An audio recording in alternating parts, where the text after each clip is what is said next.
지난 성경 공부까지 비로소 전파하여 이르시되 회개하라 천국이 가까이 왔느니라 이 말씀 가지고 나눴는데요. 똑같은 단어, 똑같은 문장을 세례 요한도 썼고 예수도 썼는데 완전히 다른 개념이다. 이거 가지고 지난 시간 성경 공부했습니다. 이거를 확실하게 차이점을 알아야 우리가 그 다음으로 넘어갈 수 있습니다. 언제나 선악지식이나 생명이 같은 재료를 가지고 쓰고 있는 거예요. 선악지식 나무나 생명나무나 같은 재료를 가지고 다른 열매를 낸다고요. 그러니까 문장은 똑같은 문장을 쓰는 거예요. 회개하라 천국이 가까이 왔다 라는 똑같은 문장을 쓰고 있는데 내용은 완전히 다르다. 이걸 설명드린 겁니다. 내용이 그러면 이걸 받아들이고 이해하는 우리들도 자기 수준에 맞춰서 선택하게 돼 있는 거죠. 세례 요한을 선택하는 사람도 있을 것이고 예수를 선택하는 사람도 있을 것이고요. 근데 우리는 전부 다 기계적인 사람들이라 우리 기독교인은 예수 선택해야 되지 않아? 당연히 예수 선택해야지. 영문도 뜻도 내용도 모르고 예수 선택, 예수만 따라간다.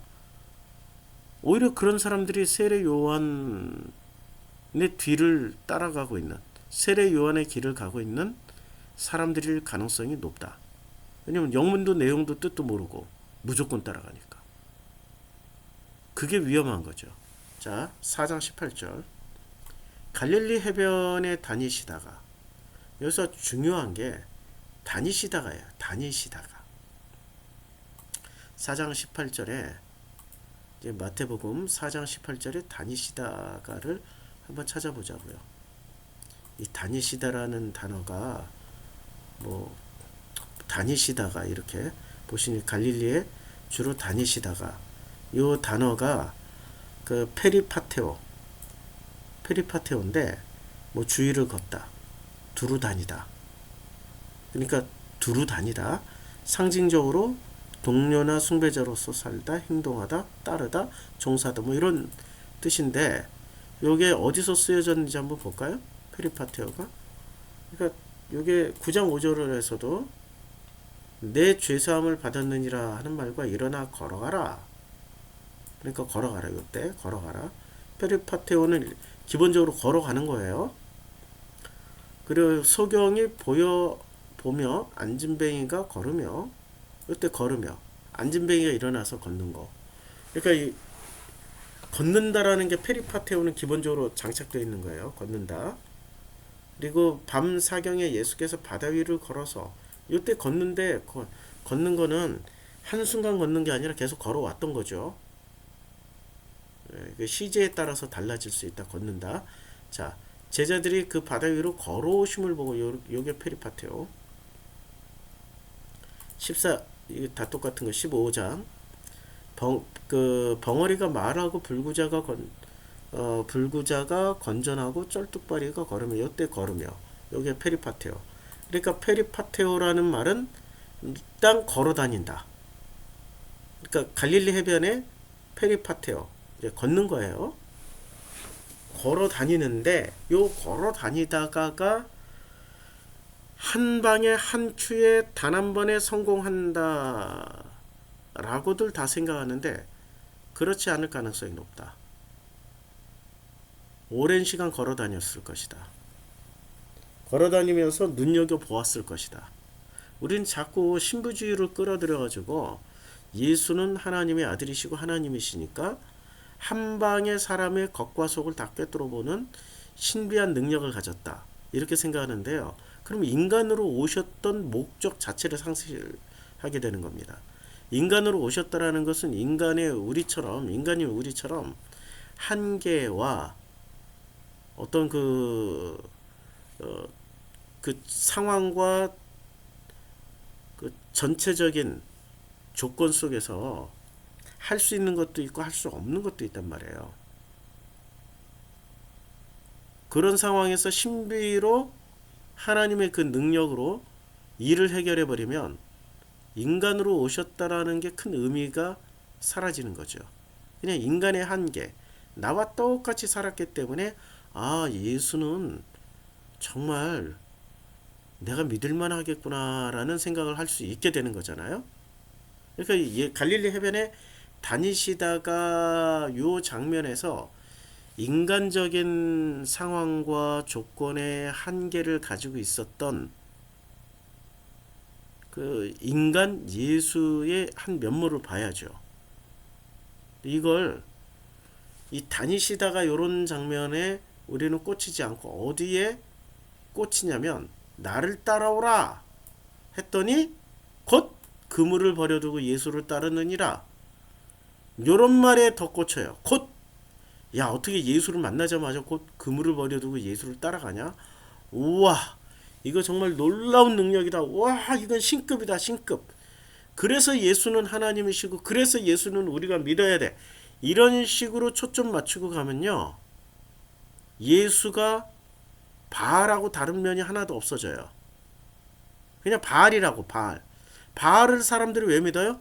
농사 잘 되게 해주는 능력을 가졌으니까. 아세라를 왜 잘 믿어요? 축복해주는 능력을 가졌으니까. 몰렉을 왜 잘 믿어요? 부자 되게 해주니까.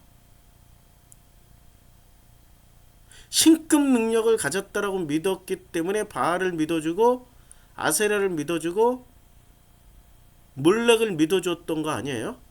신급 능력을 가졌다고?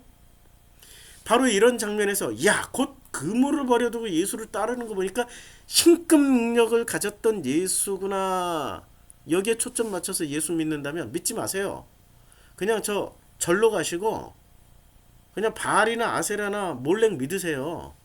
그런 식으로 믿을 것 같으면 저는 이런 장면 때문에 예수 믿습니다. 갈릴리 해변에 다니시다가 이런 장면 때문에 예수를 믿는 거예요. 나랑 똑같은 인간으로 오셔서 똑같은 고민과 아픔과 번민과 또 상황과 조건의 한계에 부닥쳐서 이렇게 다니시는 거야. 그냥 두루두루 다니시는 거야. 이런 장면 때문에 나는 예수를 나의 가장 소중한 분으로 영접했고 받아들이고 이 예수를 통하여서 아버지 하나님을 만나게 된 거죠. 갈릴리 해변에 다니시다가 보세요. 두 형제 곧 베드로라 하는 시몬과 그의 형제 안드레가 바다에 금을 던지는 것을 보시고, 그럼 다니시다가 보면은 시몬과 베드로만 바뀌었어요? 개똥이, 말똥이, 소똥이, 안칠수, 배칠수, 뭐 칠수 종류도 다 만나실 것이고, 요즘 유명한 뭐 윤건이 무슨 김썩열이 뭐 이런 것도 다 만날 거 아니야. 근데 이 중에 왜 베드로와 안드레가 눈에 띄었냐 이거죠. 이것도 신급 능력으로. 이야, 영안으로 봤더니 저 속에 놀라운 것이 있더라. 사람을 낚을 만한 무슨 대단한 재능을 가지고 있더라 해서 이 사람들을 만났을까요? 이 사람들을 그래서 불렀을까요? 신급 능력이 있기 때문에? 꿈깨시라고요. 착각입니다. 결코 그런 일은 없습니다. 만약에 그런 신급 능력을 가졌더라면 방금 말씀드렸던 것처럼 예수 믿지 마시고요. 그 능력을 보고 예수 따르려면 몰렉이나 아세라나 바알을 따라가세요. 예수는 그걸로 사역을 처음부터 마지막까지 끌어가셨던 분이 아니십니다. 마지막엔 내 뜻대로 마옵시고 아버지 뜻대로 하시옵소서. 내가 천사를 군단이라도 불러서 이 모든 것을 다 막고 끝낼 수 있지만 그러나 내 뜻대로 마옵시고 아버지 뜻대로 하시옵소서. 능력이 있었지만 안 쓰겠다는 얘기예요. 안 쓰셨던 거거든. 왜냐면 나 같은 인간처럼 똑같이 살면서 나 같은 인간의 한계와 상황을 당신이 직접 하나님이셨던 당신이 직접 보여주심으로 말미암아서 나 같은 인간을 객관적으로 보여주시려고 엄청나게 애를 쓰셨던 분이 예수였기 때문에. 그래서 신비주의 빼고 봐야 된다는 거예요. 그리고 신비주의를 빼고 봐야 되는 이유 중에 하나가 요한복음에 이미 다 얘기했어. 이미 면식범들이거든. 이들은 최초로 갈릴리 해안가에서 불렀던 게 아니라 이미 예수의 제자가 되었었단 말이에요. 자, 보세요. 요한복음 1장에 이제 예수께서 건의심을 보고, 자, 1장 36절. 이거 똑같이 이때 건의심을 보고. 건의심. 네. 페리파테오. 요한복음에 한번 보자고요. 요한복음에 페리파테오가 1장 36절에 나오잖아요. 갈릴리 해변에 페리파테오가, 아이고 마우스가 됐습니다. 예수의 다니심을 보고 말하되, 요때 페리파테오 썼어요. 똑같은 단어 썼어요. 예수는, 그러니까 자, 이때도 세례 요한에게 세례를 받았단 말이에요. 세례 요한에게 세례를 받고 이제 뭐라고 얘기를 했냐면은, 요한이 대답하되 나는 물로 세례를 베풀거니와 너희 가운데 너희가 알지 못하는 한 사람이 섰다. 너희 가운데 너희가 알지 못하는, 그건 내 뒤에 오시는 그분인데 나는 그의 신발끈을 풀기도 감당하지 못하겠다. 그리고 이튿날 요한이 예수께서 자기에게 나아오심을 보고 이르되, 보라, 세상 죄를 지고 가는 하나님의 어린 양이로다. 하나님의 어린 양이라고 고백을 했단 말이에요. 또 요한이 증언하여 이르되, 내가 봄에 성령이 비둘기같이 하늘로부터 내려와서 그의 머리 위에 머물렀다. 이런 그 장면을 보고 이제 이런 그 고백을 했단 말이에요. 그런데 예수는 거니셔, 페리파테오로 해. 근데 이 걷다라는 거는 목적을 두고 걸을 수도 있지만 목적 없이, 정처 없이 걸을 수도 있단 말이에요. 페리파테오. 그러니까 이렇게 걸어 다니는 모습이, 아니 하나님의 어린 양이고 성령으로 세례를 줘야 될 분이 저렇게 할 일 없이 그냥 계속 걷고만 있어. 페리파테오로 하고 있어. 세례 요한이 좀 안쓰러웠던지 자기 제자 중 두 사람과 함께 섰다가 그 거니는 모습을 보고, 보라, 하나님의 어린 양이로다 라고 얘기를 했어요. 하나님의 어린 양이로다. 그러니까 이미 하나님이 어린 양이라고 얘기를 했단 말이야. 하나님이 어린 양이라고. 어디서 얘기를 했어요? 29절에서 보라, 세상 죄를 지고 가는 하나님의 어린 양이로다 말을 했단 말이에요.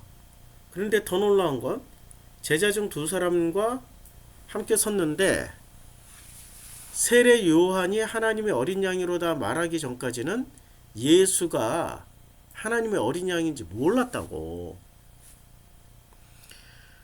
그냥 하나님의 어린 양이라고 말을 했으면은 전 지구적으로 다 퍼지지는 못해도, 아니 예루살렘과 온 유대인 다 퍼지지 않았더라도 어디까지는 퍼져야 돼요? 세례 요한의 제자들이나 세례 요한을 찾아오는 사람들에겐 퍼져 있어야 된다고. 근데 제대로 전달이 안 됐던 거지. 그냥 말로만 그렇게 했지 진심으로 했는지 안 했는지 잘 모르지. 제대로 전달이 안 됐다라는 거. 근데 예수께서 페리파테오, 건의심을 보고 세례 요한이 말을 하는 겁니다. 보라, 하나님의 어린 양이로다. 근데 두 제자가 그의 말을 듣고 예수를 따라가요. 두 제자가. 아, 이게 선생님이 말씀하셨던 그분이었구나. 아, 그분이었구나. 이제 드디어 깨닫고 따라가는 거예요. 그분이었구나. 근데 예수께서 돌이켜, 이게 페리파테오, 걸어가다가 돌이켜 그 따르는 것을 보시고 물어 이르시되, 야, 무엇을 구하느냐? 왜 나를 따라오느냐? 이 말이지. 무엇을 구하려고 나를 따라오느냐? 이 말씀이에요. 그랬더니 랍비여 어디 계시오니까 라고 하니까, 랍비여 어디 계시오니까? 야, 이 질문이 어디 계시, 너 어딨냐? 이 말이지. 너 어딨냐? 그러니까 너 어딨냐? 그러면은 이게 마치 그 불교의 선문답 같잖아요. 선문답. 선문답은 일종의 그냥 말장난이에요. 말장난에 대단한 철학이 있다고 그러고 막 박수치고 감동받고 있는 거시기들이 있어. 거시기들이. 그분은 관념에서 계속 살으시라고 그래. 그러니까 세례 요한에게서 뭘 배웠는지가 여기서 나온다고. 랍비여 어디 계시오니까. 그러니까 세례 요한에게 배웠던 수준이 선문답 수준이었구나. 아니 그 제자들이었으니까. 이 정도 수준이었구나. 그러니까 복음의 수준은 현실을 사는 거고 관념의 수준은 자기 세계관을 사는 거예요. 인류 사이에 끊이지 않는 이 신비가 뭘까라고 생각을 했더니 인간은 태어나는 순간부터 전부 다 처음을 살아. 1살짜리도 처음 사는 거고 10살짜리도 처음 사는 거고 20살이 되었어도 20살을 처음 사는 거 아니야. 40살이 됐어도 40살을 처음 사는 거고 60살이 됐어도 60살을 처음 사는 거 아니에요? 그래도 결혼도 처음 해보는 거 아니야. 처음 해보는 결혼. 물론 나처럼 2번 하고 3번 4번 하는 뭐 10몇 번 하는 엘리자베스 테일러도 있었지만 뭐든지 다 처음 해보는 거 아니야. 결혼도 처음 해보는 거고 엄마 아빠 되는 것도 처음 해보는 거 아니에요. 다 처음 했잖아. 그럼 겸손하게 배워가면서 하면 된다고. 그런데 놀랍게도 인간은 처음 사는 인생인데도 다 안 돼. 다 알아. 다 안 돼. 다 알고 있대. 그래서 노인들이 뭐를 하고 뭘 이렇게 어드바이스 해주면 듣기 싫대. 다 안다고. 그만하라고 막. 그 인간들은 참 신기해요. 짐승들은 안 그러거든요. 짐승들은 처음 사는 인생들이지만 짐승도 태어나서 처음 사는 인생이잖아요.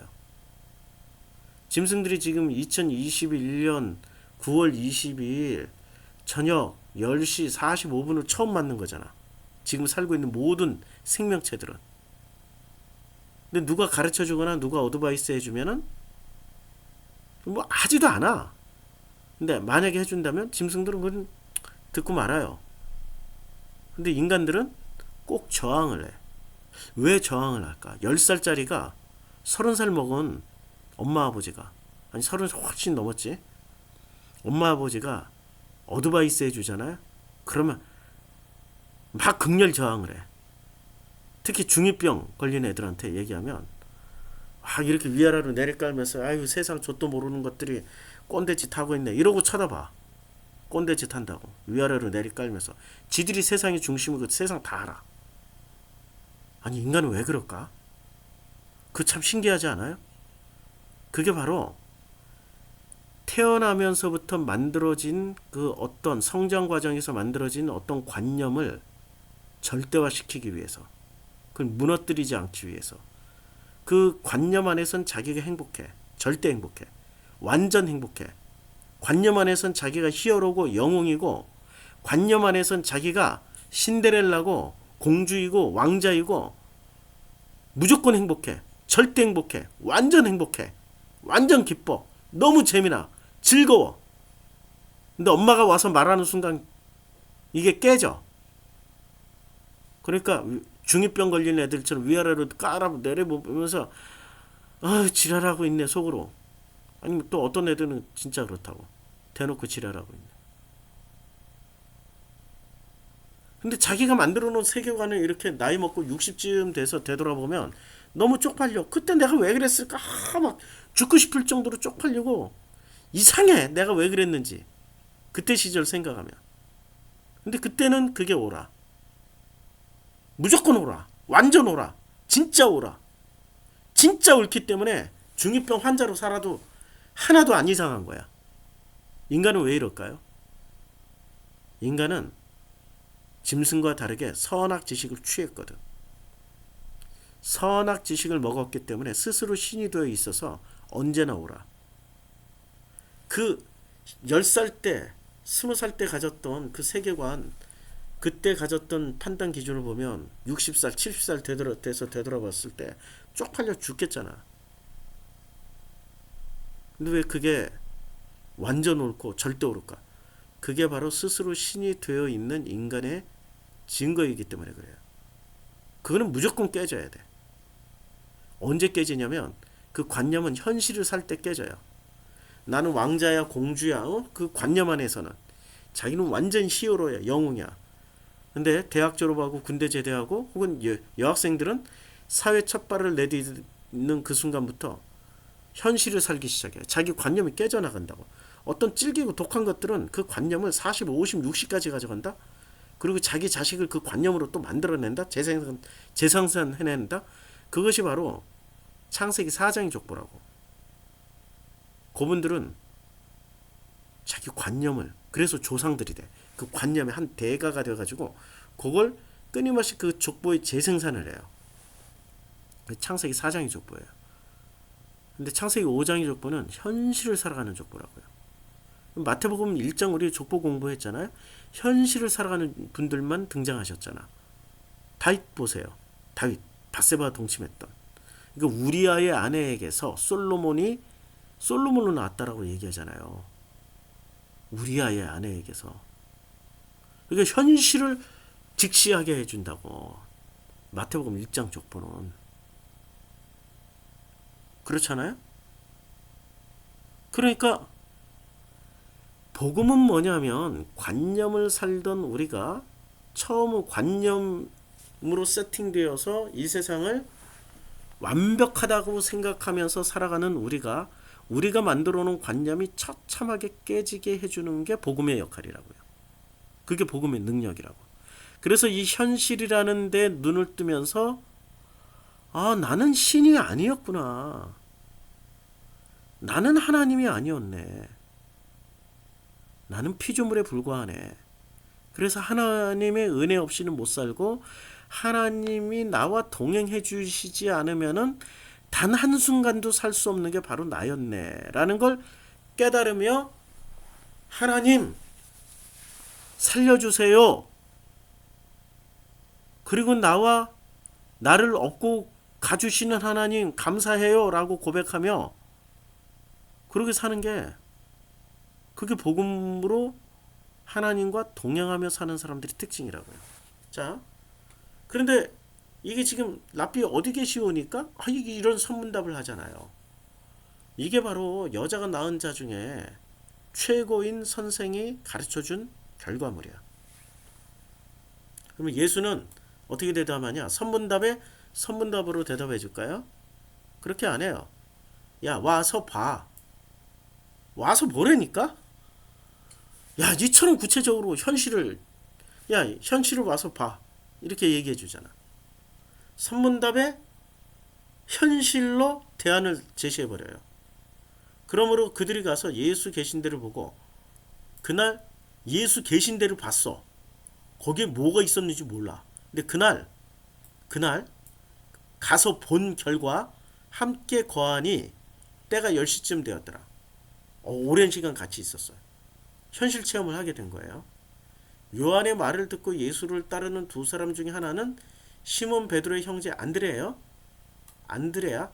그리고 그의 형제가 시몬을 찾아가 말하되 우리가 메시아를 만났다 하고 데리고 예수께로 오니 예수께서 보시고 이르시되 내가 요한의 아들 시몬이니 장차 개봐라. 이름도 바꿔줘요. 다시 마태복음 4장으로.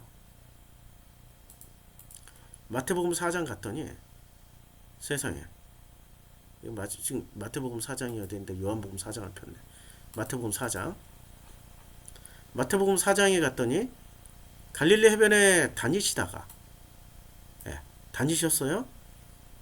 두 형제 곧 베드로라고 하는 시몬과 그의 형제 안드레가 바다에서 그물 던지는 것을 보시니 그들은 억울하. 요때가 처음 만난 거예요? 두 번째 만난 거예요? 처음 만난 건 요 장면에서 만났다고. 요 장면에서 언제 만났냐면 마태복음으로 치면 3장에서 회개하라 천국에 가까웠다. 세례 요한이 전파하고 그리고 그 예수께서 세례를 받았어요. 요한에게.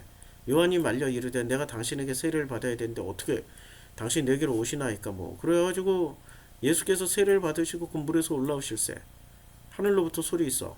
요 장면 이후에 이제 4장 요 장면 이후에 바로 요 장면 이후에 베드로와 안드레를 만났다고요.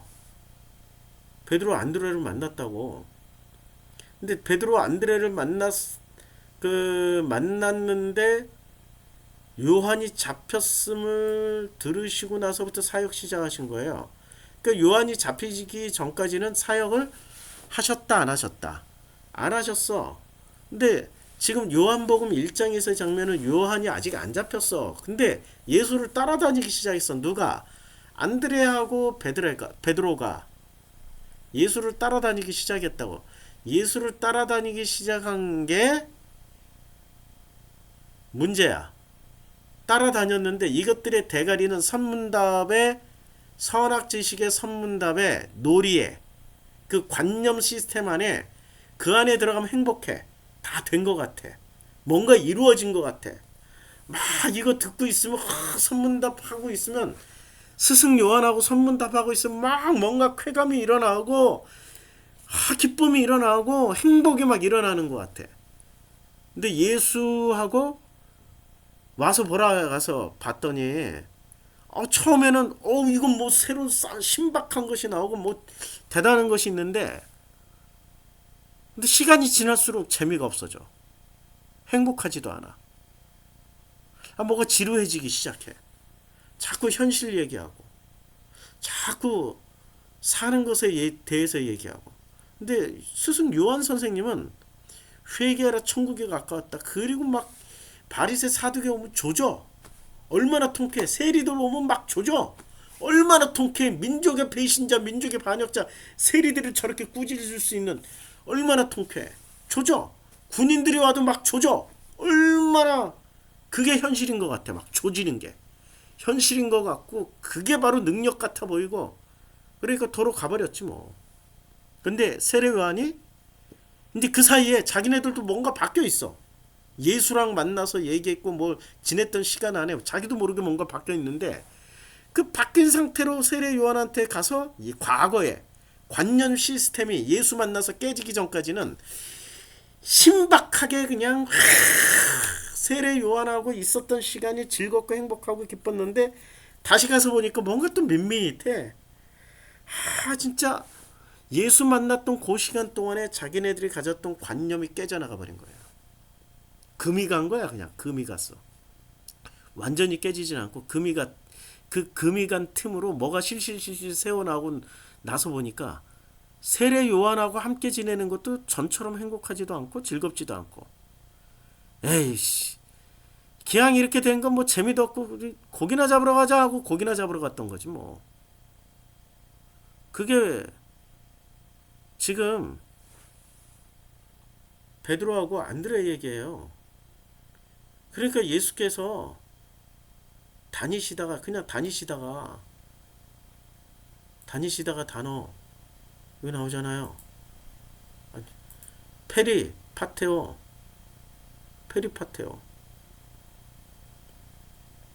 다니시다가 두 형제 만났어요. 베드로하고 안드레. 그럼 이것들이 가슴이 뜨끔뜨끔 해야지. 근데 뜨끔뜨끔 안 해. 불만이 가득해. 내가 세례 요한 밑에만 있었을 때는 정말 행복했거든. 당신 만나고 나서 어떤 것도 재미가 없어졌어. 짜증나. 이러고 있는데 예수가 오니까 시큰둥 아는 척도 안 해버리는 거지. 예수께서 그러니까 아주 현실적인 얘기를 하는 거예요. 나를 따라와. 처음에는 와 보라라고 그랬잖아. 이제는 나를 따라와. 내가 너희를 사람 낚는 어부가 되게. 그러니까 요때는 뭐로 낚냐면 사람 낚는 어부 역할. 그러니까 이들은 본질을 따라다닌 사람들이 아니야. 베드로하고 안드레가. 본질은 너가 하나님의 아들이야. 이게 본질인데 하나님의 형상이야. 근데 본질로 예수께서 세례 요한의 제자였던 이 둘에게 세례 요한이 옥에 갇히기 전까지 얘기를 해줬더니 못 알아듣는 거예요. 본질을. 이렇게 예수께서 역할로 설명을 해주는 거야. 야, 사람 낚는 어부의 역할을 할 거야. 그랬더니 어떻게 따라가요? 사람들은 자기 역할을 다 하고 가려고 그래. 인간이 희한하게. 아니, 본질을 회복하고 가는 게 복음이지 역할 다 하고 가는 게 복음이냐고. 그건 종교지. 그러니까 집사 직분 감당해라, 장로 직분 감당해라, 권사 직분 감당해라, 선교사의 사명을 다해라, 목사의 사명을 다해라. 지금 이 종교는 역할만 가르쳐 준다고, 본질을 안 가르쳐 주고, 복음은 당신이 바로 하나님의 형상이다, 하나님의 아들이야, 하나님의 자녀야. 이게 본질이라고요. 그거 회복하면 다 돼. 그 역할 안 해도 돼. 하나님이 알아서 하셔. 이게 하나님의 섬기심이고. 그러니까 그들이 곧 그물을 버려두고 예수를 따르느니라. 이 장면에서 우리는 굉장히 많은 걸 지금 읽어낸 거예요. 4장 18절에서 20절. 어떤 장면에서 내 마음에 와서 부닥친 것이 있는지는 몰라도 그 부닥침이 곧 하나님의 은혜요, 선물입니다. 그 선물을 하나씩 받으셨기를 간절히 소원합니다. 기도하겠습니다. 하나님, 축복해 주셔서 감사합니다. 우리들에게 이 본질, 하나님의 능력, 은혜를 알게 해주시고 설명해 주셔서 감사합니다. 이제는 역할로 살아가는 것이 아니라 본질, 하나님의 형상으로, 하나님의 자녀로 살아갈 수 있도록 축복해 주시옵소서. 예수님의 이름으로 기도드렸습니다. 아멘.